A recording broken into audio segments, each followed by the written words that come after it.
Okay, I think we're good now. Okay, so when we think about content marketing, I'm going to do a quick little demo. Live technology demos can be challenging, so let's all cross our fingers together. Alexa, I brought my little Alexa to set up. Alexa, open Sesame Street. Welcome back. Do you want to call Elmo about letters or play hide and seek? Letters. Great. Let's call Elmo to hear the letter of the day. Hi, it's Elmo. Elmo knows lots of words that start with the letter A. Oh no! There's an ape in Elmo's house. How did you get in here? Well, yes. Ape does start with the letter A. Ape, do you want an apple? No? Do you want an apricot? Oh, okay. Elmo has to go get an apricot for his new friend, the ape. Hey, apricot begins with the letter A, too. Yay! See you soon. Bye-bye. Elmo loves you. So how many of you... Elmo is so smart, and so are you. Yes. What do you want to do next? Call Elmo about another letter Nothing. We're or good. play hide and seek? Alexa, off. We're good. Thanks. So how many of you grew up... Goodbye. How many of you grew up on Sesame Street, right? So we all remember watching it on PBS. I have a 4.5-year-old who now loves to call Elmo. There's also this funny little hide and seek game that you can play. And so they have created, through content and technology, a marketing opportunity to engage that next generation of consumers. If we think about that on maybe something more applicable to grown-ups, I'm assuming not all of us are calling Elmo anymore. Let's try one more. So Alexa, ask Fidelity how Facebook stock is doing today. I missed that. Can you say it again? Alexa, ask Fidelity about Facebook's stock. I missed that. All right, Can never you say mind. it again? This is the problem with live demos. So Alexa was going to tell you that Fidelity will tell you that the Facebook stock is probably down Sorry, today. I couldn't find a match for that security. Okay, Alexa. What would you like a quote for? Nothing. Off. Alexa, off. So anyway, long way of saying content marketing has I come to missed these that. different... Can you say it again? I'm going to just turn off Alexa. We're good. Okay. So that is, minus the live demo challenges, in general, what content marketing today looks like. It's not just blog posts or white papers or email drip campaigns or even videos or podcasts. If we think about content marketing today, content marketing is living at the intersection of technology and content. You can't have great technology without great content. And at this point, your content marketing is so much more powerful if it's paired with the right technology. So let's do a quick little audience assessment. How many of you consider yourself a brand marketer? Sort of, yeah, some of you. You can check multiple boxes. It's okay. We probably all wear many hats in this room. How many of you consider yourselves a PR person? How many of you consider yourselves a community manager? Some of you, yeah. How about you consider yourselves a content marketer? We're at that conference. I would hope many of you, right? How many of you consider yourselves a technologist? So very few hands went up there, and therein, I think, lies the problem. Or if I put my PR person hat on, therein lies the opportunity for all of us. We need to stop thinking about ourselves as just content marketers or PR people or community managers or email marketers or whatever the silo is where we spend most of our time. And instead, we all need to start thinking about ourselves as technologists. We need to start seeing ourselves, and we need to start building our teams that way. So let's quickly, how do we get from there to here where all of a sudden now we have to be technologists? So 1984, you saw about 2,000 ads a day. Now-ish, you are seeing 5,000 ads a day, and it's growing. Twitter had, in 2011, so a while ago at this point, they reached the 50 million user mark. Facebook is well over 1 billion users at this point. Maybe some of them have deleted their accounts the last couple days, but they're still probably over 1 billion. People are spending more than half of their time in social media, in messaging, media and entertainment applications. Content marketing, people are being inundated. B2B marketers have 13 different tactics on average that they're using. 80% of web traffic will be focused on video by next year, couple years, and 78% of consumers believe that organizations that are providing custom content, so where it feels like that customized content is really being served up to them, is key to building good relationships. As our technology platforms continue to expand, our opportunities then for content marketing also need to continue to expand and need to increase. Additionally, it's becoming easier and easier for things that maybe seemed super techy or complicated. Now it's becoming easier to make more innovative content. It's becoming more accessible for small businesses, for people who maybe don't have a coding background. I own a public relations agency. I'm the CEO of a company called Geben Communications. We're a 25-person PR social content marketing agency. My media relations team built our first bot. So people who typically spend their times like pulling media lists and researching reporters and figuring out what story to share with them and getting coverage to go live in fairly traditional media, those are the people who figured out how to build a bot. If my media relations team can figure out how to build a bot, I bet any number of you can also figure out how to build a bot. So this is an example of the first bot that we built. It was for a brewery in Columbus. They have really great beer. We all like, beer, breweries, good, fun stories. They wanted to try something new with their content marketing. One of the things that makes them a little bit different, I don't know what's happening here. One of the things that makes them a little bit different is that they're not just a brewery, they're actually one of the top restaurants in Columbus also. So they've hired this incredible chef. They've got really great food. It's like very fancy and plated nice. And people were coming to them for beer, but didn't really understand or weren't as interested in the food piece of it. So they wanted to figure out, how do they fix that? So we didn't recommend a bot for them just because it was, new shiny object and we wanted to do something fun. Instead, we tried to approach it with the same process that we approach any other client challenge that we're trying to solve. So what is the problem? The problem is that people didn't understand their food the way they understand their beer offerings. And so the challenge that the client came to us with was, how can we better explain the menu to entice people to come? So we could have done just some regular posts on social media. We could have done maybe some email marketing. But that didn't feel really engaging and didn't feel like it was going to get that customized approach that the client was really looking for. So we decided to go this way. We created a bot that was much more of an interactive tool to help guests get interested in the food and to educate them more about the food. So we found basically a template online that we were able to use that helped us build out this piece. It's just a chat bot within Facebook. There are any number of those types of templates out there that if you wanted to start an experiment that you too could start experimenting with. So if I started the agency about 8.5 years ago. We come out of a traditional PR background. We do social media. So how have we been able to embed that technology mindset across the team, where so much so that our media relations people are thinking about innovative ways to build technology? So we do a couple different things that I think are applicable across the board that you can take back home with you into your companies and your organizations, and hopefully start to infuse this mindset also in your company. I hear a new microphone is coming. So the first thing we did was created a Technologists committee. So not that I'm a big fan of like everything needs to have a committee, but I do think that having some people self-select and say this is something they're really interested in. And then we have, every Wednesday we have a team meeting, and each meeting has a different theme. It's called Geben Grows. One of those meetings, thank you. One of those meetings each month is our technologist meeting. So we have a different focus on a different platform, a different technology, a different use case, different case study, all different things that bring everybody in the company involved in. We have a Slack channel for innovative campaigns and technology. So for those of you using Slack, it's an easy way to just start collecting examples and get people in the mindset of finding and sharing. We started something called Geben's Take, which is just a point of view document. So we'll email it out to clients as part of sort of some email marketing things that we're doing, but we've opened it up to anybody in the company. So if there's some sort of new interesting technology thing that captures your attention or that you think clients or prospects would be interested in, you're invited to write up a little bit of information about it, explain what it is, what's our take on it, and then we'll send it out after it goes through editing and make sure it passes muster. But opening that up to the company helps them all realize that it's not just one person's job to be really on top of all the technology trends. It's a company-wide responsibility.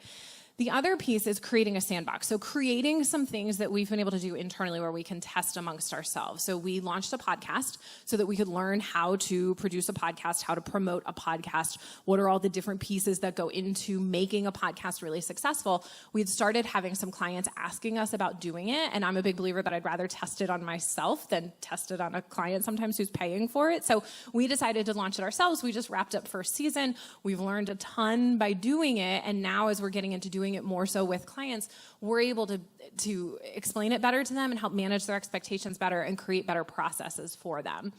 There's also, I think, two pieces that tie into culture related to really embracing the technology mindset. So the first is a culture of empowerment. So people need to feel empowered that they can take risks. In a culture of fear, if people feel like if they make a mistake or something is going to go wrong, that kills innovation, which kills opportunity for technology to be infused throughout your culture. So something that we did last year was called Swell Ideas. Each person in the company was responsible for implementing 5 Swell ideas. They could suggest, it was everything from, oddly enough, we didn't have a recycling bin next to the printer, so swell idea, let's have it, to we have people in different parts of the country, and we didn't have a great way of really dialing them in, so we created a media center and bought some new technology to make it easier. Other things were, some different, it doesn't really matter what it is, but the idea is that every single person in the company had to come up with and then implement 5 ideas. Started to create that culture of empowerment, that all of them had ideas that were valuable. All of them had ideas that could be executed and implemented, and we would be supportive of them, even if we didn't necessarily think that it was the world's greatest idea. It was something that we believed in them and we supported them. So that idea of getting everybody from the bottom up responsible for implementing ideas. The other piece is a culture of curiosity. How do you create a culture where people are constantly wanting to learn, wanting to figure out what's next, wanting to bring the new idea to the client or the internal stakeholder, whoever that is? Once you create that culture of empowerment, that culture of curiosity, I think you'll find that if you give people the space, they want to be innovative. Hopefully you're hiring people who want to be innovative, but they'll start coming up with those ideas. If you create the space, they will come and fill that space. The next hard part, once you get your team starting to think like technologists, is getting the buy-in from whoever's paying the bills. So if you're an agency, that would be from your clients. If you work at more of a corporate, then it's whoever the other stakeholders are internally. So we walked through this process. This was something we did internally with a handful of our clients. So we plotted them out. So this is our actual client, a number of our clients, our actual client data. So we created a matrix and said, okay, is this client receptive to tech or not at all? And then does this client, are they a low budget client, or do they have money that they could invest in that plot? I took their names off because the low budget, not receptive to tech client probably wouldn't want to be called out here in this meeting. But you can see there, thankfully, most of our clients would be receptive. And then a number of them had budget that would be accessible for something like that. So as you start to think about where you want to go with the ones that are maybe a little bit of an easier sell in. So more receptive, have budget that they can spend. So if you start to plot out your stakeholders, your clients on a chart like this, start in that upper far quadrant. Those are the people who are going to be more likely to let you experiment and innovate. And as you get some success stories under your belt, it becomes that much easier of a sell to make to other people. After you have that buy-in, though, then the really hard part comes of what is the great content that you're going to use and how are you going to promote it and how are you going to infuse the technology in it. So sometimes that takes the shape of a pilot program. It's often easier to get people to buy into a pilot program than a full 12-month, very expensive campaign. So a couple different things. So I'm going to share a pilot program that we did around some data and insights and share how we were able to then leverage some of that. So a little bit about this organization first. It's called the Harmony Project.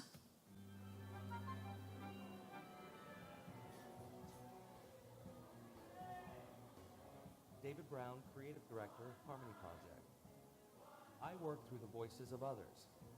The first rehearsal is always rough, but weeks later they are no longer individuals. They become a collective with a special power. It's the power to generate real and lasting social change, to align a community to reach for its full potential. When we think creatively, we think together. And when we're together, there's no stopping us. Columbus has so many voices, so many stories. The raw honesty here inspires me. I am David Brown. Music is my art, and there's no place I'd rather make it. So that is David Brown. He's the executive director of the Harmony Project. The Harmony Project began like 8-ish years ago or so.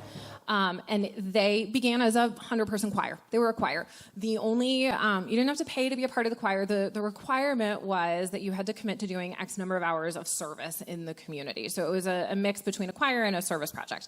Over those years, they've grown now to the main choir itself is 500 people, plus they have about a dozen other programs. So they have a choir in the prison. They have a choir at the senior center. They have a choir, a program with kids who have disabilities. So they have all these different programs scattered throughout the community, but people didn't really know that. People still think it's like David and his 100-person choir just singing and doing some fun stuff. So they had a challenge that they were facing around perception, which is something that PR can help fix, but it was also a marketing problem and a messaging problem, which is something that content can be really effective in helping fix if you know where to go with it. So we worked with them, looked at their data. So all of us are sitting on so much data at this point. How are we leveraging that data to help us make better, smarter decisions? So email, website analytics, surveys after programs. We did about a dozen stakeholder interviews and then did an analysis of conversation on social media for the past 5 years.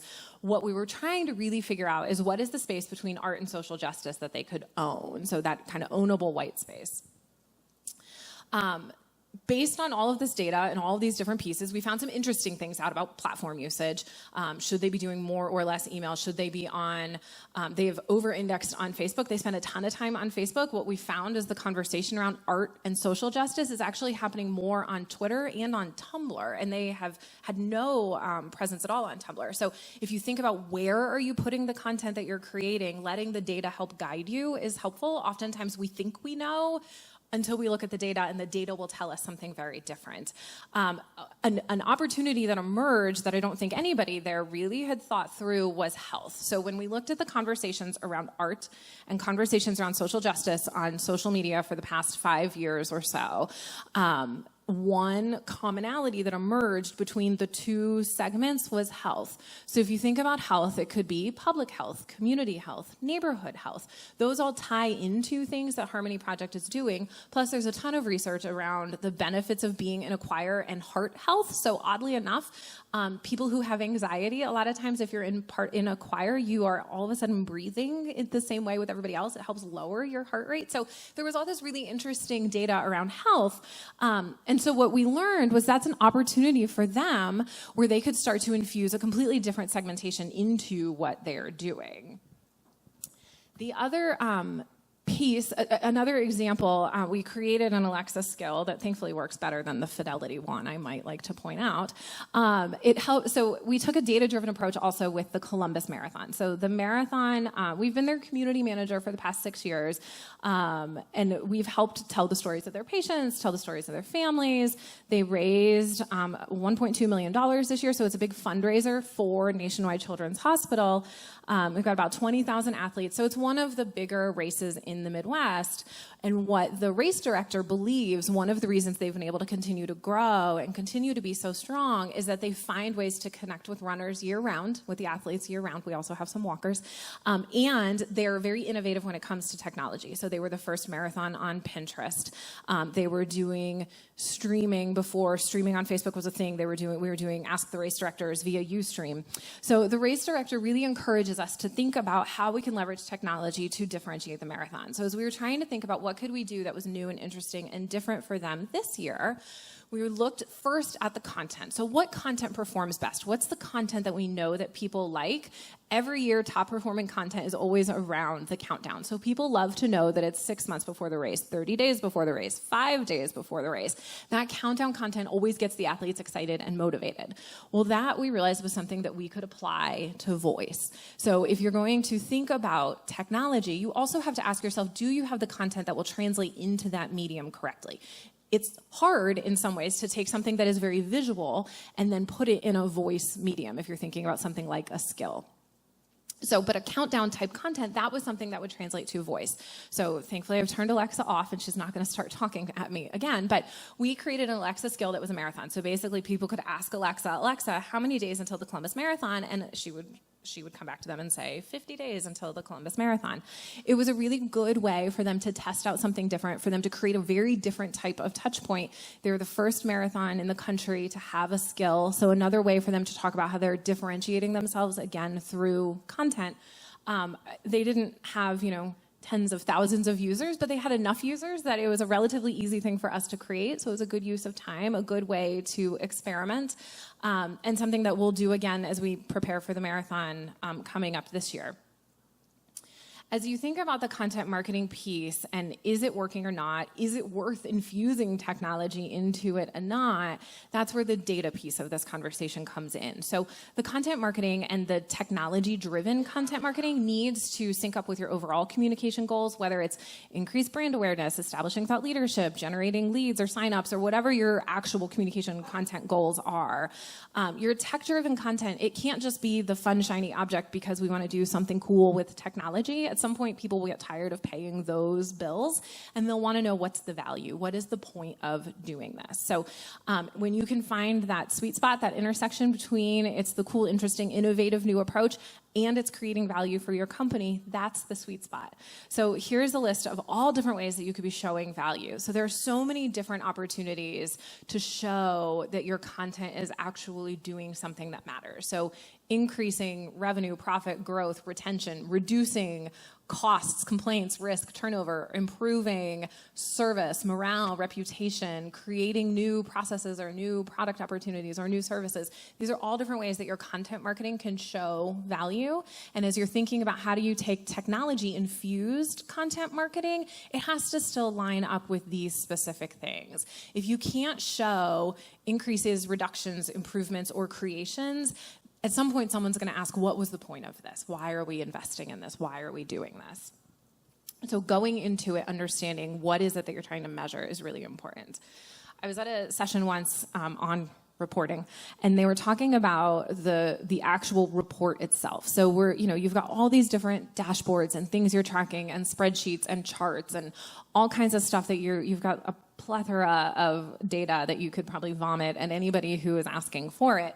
The hard part, though, is how do you distill the right information so that people actually care and they get it? So if your report is unclear or if it's way too long and someone has to sift through 20 pages to get to the point, they're going to judge you, not the work. They're going to judge, why aren't you able to translate back to me? Maybe there really was no value in this. Maybe you're not able to communicate the value. They're not going to say, well, that project didn't work. They're going to say, why can't you actually convey to me if the project worked or not? So as you think about what you're doing from a reporting standpoint, you have to make sure that you're conveying the value in the right way so that they take it seriously. So data and context, that's where we need to be focusing our time. So it's not enough just to have the data. When we're thinking about reporting, we have to focus on that convergence of the data and the context. So what is the story that you're trying to tell? And then just share those details. The C-suite or the board or whoever you're reporting to, they don't need all of the data that you have. It's good that you have it so you can make better decisions going forward, but think about what are the big pieces that they need to know. How can you use this to convey, are we headed in the right direction? So thinking back to that value chart, are we moving towards these things we said we would do? And keeping in mind shorter is better. People aren't going to go through 20 slides of a deck to figure out if this was successful or not. So summarize it. If you're putting a PowerPoint together, what can you say in those first 3 to 5 slides? Put everything else as a supplemental or as an appendix. So the people who really want to get into the weeds can get into the weeds, but the people who are actually busy and just want to know, did this work? What was the ROI? They can get that story out of it also. So this is a little bit around how we revamped our reporting process to focus on kind of these 4 key areas. So breaking it up into the analyzing part and then the report development. So the first 2 pieces on this slide are the collecting information and the identifying the insights piece. So the collecting piece, I'm going to assume that you're all doing that already since you're at a conference on intelligent content. I'm going to just assume you're fairly advanced in that piece of it and you've got the data. So lay out what is everything that you knew, whether it's over a set period of time. So what do you know for the past month, the past 6 months, the past quarter, or is it about a specific campaign? What's everything that you know about that campaign? What ran, what content went live, what happened on the website, what content, what topics were covered, what are your analytics saying, all those different data points. and then go back to what were those objectives originally? What did we set out to say that we were trying to accomplish, and compare those two things. You could even look at what are competitors doing. So we've been able to show really good value by showing, maybe our numbers were flat, but everybody else in the industry decreased. And so that's actually okay. Or if you're thinking about if there's a crisis situation, if you were able to hold steady instead of showing something in the negative, or if you were able to show an uptick in a crisis situation, that's great. So thinking about what are all the different ways that you can show value, how does that stack up against the competition? Because that can help inform the context a little bit more. And then looking at previous reports, whether it's previous campaign recaps, or if it's just a previously monthly or quarterly report, so that you can start to identify trends. You don't want to look at just that campaign or just that specific time period's content in a bubble. Then, instead of just putting all of it in a PowerPoint and calling it a report and hitting send and being done, look for those aha moments. So look for, is there something around timing that really matters? Is there something that created an abnormal spike in interest or leads generated that you want to focus on? Is there something around certain messaging resonating better than other messaging? Since doing this approach, or since we began doing this strategy 3 months ago, we've seen this type of uptick. So not just the granular data, but what are the trends that you can pull out of it, and why does that matter? Then it goes into kind of the last two pieces, are the report development. How do you put those things together? What is the narrative that you want? And then build the slides, those 3 to 5 slides, or however it is that you present your reports, but build them out to tell that narrative specifically. Everything else is supplemental. So we were working with it's a statewide association. We used to do reports. They got like a 30-slide PowerPoint showing all the great things that we did, and we were really proud of our work, and we thought, this is a really great report because it's really long. Nobody's looking at that. No C-suite executive or board member is going to read something that long. So instead, what we did was pulled out 2 main charts, and everything else was supplemental. So if people wanted it, great, but what they really understood was, first of all, since you started working with us, all of these important metrics to you have gone up. Search, media, event attendance, media, local media and national media. There's a content marketing report. It's like this big annual report thing that they create every year. Downloads of that have gone up. So we had numbers on it when we gave it to them, but for your sake, that was all that mattered. They wanted to see, here's where you were when you started working with us, here's where you are 2 years later, and everything is going up. That's a good thing. We took a similar approach for something else and showed how here's where you were prior to working with us, and then purple's the color of our logo, and so put everything, kind of the purple stuff is since you started working with us, here are all of the increases that you've been able to see. So taking things and thinking, what is that visual narrative that you want to convey? We were working with a medical device company. We had really great, we were hitting our objectives. We were doing, good, driving the right traffic to the website. We were driving the right leads. But these are ugly slides in a PowerPoint. No one's going to look at these. No one's going to tell really great information out of them. So instead, we started, this is a mocked up concept, not actual real data, but all of a sudden they can see units sold up, web traffic up, clicks on contact tab up. All of the things that are most important to be driving inquiries and sales all headed in the right direction. That is much more powerful slide than either one of those types of slides. This then helps to build that trust in your the relationships with your stakeholders, clients, or internal stakeholders, whoever it is. When you have the data the right way and you're able to present it in a way that they can easily understand and see the value that you're creating, they become all of a sudden that much more open to the next idea. They'll be open to taking the next risk a little bit more, and helping them also start to see themselves as technologists, people who are willing to take a little bit of a chance on infusing some new technology into what they're doing. The more technology focused your content becomes, the more data you have. So already you've got so much data because you're doing so many things online. But as you think about interactions that you have in bots and skills, or if you think about text messaging and how you're able to capture that data and what that tells you about lifetime value of a customer, all of those types of data sources then can help make your content marketing efforts that much more effective. It then creates an opportunity where you can really flip the model. So a lot of times in companies right now, when you think about annual planning, you have the company leadership goes off, does some kind of retreat. They do their business planning. They say, this is what our set of goals is going to be for that next year. And then they come back and they say, hey, communications team, this is our set of goals. Go build out a plan that makes it happen. And then the communications teams, all the different various pieces and parts of communications and marketing all go off and make their plans. And then monthly, quarterly, weekly, whatever the cadence is, they're going back and reporting, here's how we're doing, here's how we're helping you progress to those business goals. I think there's an opportunity for us to flip the model, and all of a sudden it makes the content marketing, the email marketing, the PR, the social media, all those different pieces that much more valuable. As communicators, you're sitting on a ton of data. That data should be part of the business planning process. So instead of communication being the afterthought, imagine how much more valuable all of us become if our data is infused at the beginning of the process. So if we're able to say, before you go create your annual plan, here are some data points that we think are really important around product opportunities, around user behavior, around white space, growth opportunities. Use that data then to inform your business planning, and it becomes a much more collaborative process. It sets the communications teams up to be far more successful, and it gives you a lot more value within the organization as a whole, instead of just being the kind of the afterthought of, oh, by the way, this is what we're trying to accomplish, go figure out how to do it. So if you can flip this model, instead of it being a business to communication push down, and create more of a loop like this is displaying, you can flip the value of what you're doing as communicators and then help the business become that much more successful, because the decisions are even more data-driven than what they're doing already intentionally within their organization.